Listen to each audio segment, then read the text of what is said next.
Chess, the pinnacle of board games. A game of strategy to undermine your opponent. If you ever want to impress your friends in this game of strategy, here's a simple explanation to play. This is the playing board. Consisting of 64 squares, this is where your epic battle will happen. Each square has a letter and a number assigned to it, with letters at the bottom and numbers on the side.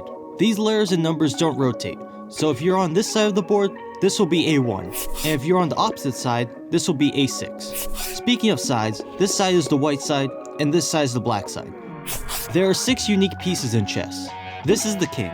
The king starts at E1 and E8, and is the most important piece in the game. It can only move one space at a time in any direction.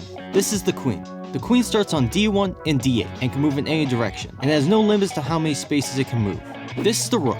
Each side gets 2 of them, with one at A1, A8, H1, and H8. The rook can only move horizontally and vertically with no limits on how many spaces it can travel. This is the knight. Each side gets 2, with one at B1, B8, G1, and G8. The knight moves in an L shape, by either moving 2 spaces, then 1 space, or 1 space, then 2. This is the bishop. Each side gets 2, with one at C1, C8, F1, and F8. The bishop moves diagonally, with no limits to how many spaces it can move.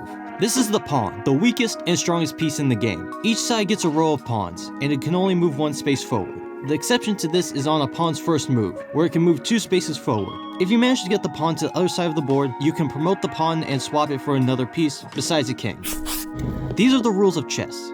Each person can only move 1 piece per turn, 2 pieces can't occupy the same square, pieces can't move through one another, except the knight, who can jump over other pieces. A piece can only capture another piece when it finishes moving and lands on the square where the enemy piece is occupying it.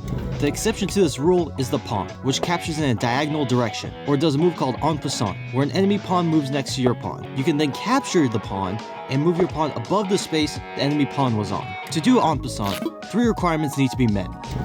And when the game starts, the white side always goes first.